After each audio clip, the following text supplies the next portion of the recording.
আপনি হয়তো অনেক ভালো গান করেন, কিন্তু আপনি ভাবছেন যে কিভাবে আপনি আপনার একটি মৌলিক গান রেকর্ড করবেন।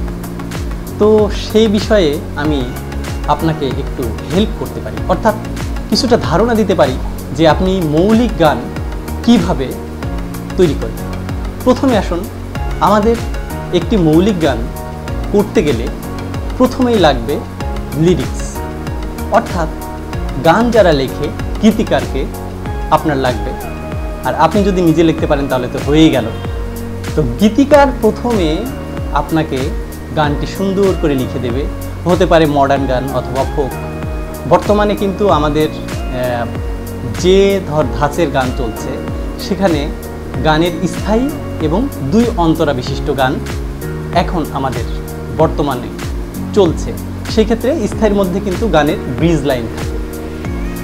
এরপর যেটা করতে হবে, এই গানটি যে কোনো একজন সুরকার আপনার গানটিকে সুর করবে। তো সুর করলো গানটি, পরের স্টেজে চলে যাবে গানটি কম্পোজারের কাছে, অর্থাৎ কম্পোজার কিন্তু একটি খুবই গুরুত্বপূর্ণ এই নতুন গান মেকিংয়ের ক্ষেত্রে।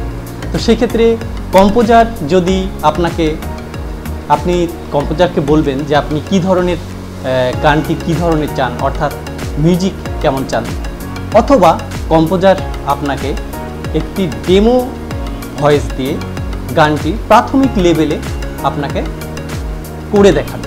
এরপর যে কাজটি করবেন, আপনি ওই ডেমো গানটা দেখে সুন্দর করে গানটি গিয়ে একটু প্র্যাকটিস করে নিলেন। পরবর্তীতে আপনি গানটি রেকর্ড করবেন। ব্যাস, গানটি রেকর্ড হয়ে গেল। এরপর কম্পোজার আপনার গানটিকে মিক্সিং করবে, অর্থাৎ মিউজিক যদি কোনো অংশে বাদ দেওয়া, সংযোজন বিয়োজন করবে। করার পর গানটি মোটামুটি একটু দাঁড়িয়ে গেল।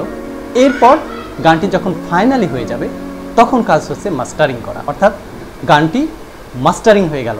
ব্যাস, গানটির অডিও কিন্তু রেকর্ড হয়ে গেল, অর্থাৎ আপনি একটি মৌলিক গান তৈরি করে ফেললেন। এভাবে করে আপনি একটি আপনার নিজের কণ্ঠের মৌলিক গান করতে পারবেন। পরবর্তীতে যদি আপনি মিউজিক ভিডিও করতে চান, ব্যাস, সেটা তো জানেনই আপনি কিভাবে মিউজিক ভিডিও করবেন। তো আমি একটি দিক নির্দেশনা দিলাম, কারণ অনেকেই ভাবেন অনেকে অনেক ভালো গান করেন, কিন্তু তারা আসলে ওয়েটা অর্থাৎ পথটা জানে না যে কিভাবে তারা মৌলিক গান তৈরি করবেন। তো আজকে এটাই ছিল টপিক। পরবর্তীতে আবারও আসবো। আমার চ্যানেলটি অবশ্যই সাবস্ক্রাইব করবেন এবং বেল বাটনে প্রেস করবেন। আর সাথে আছি আমি MR হেলাল।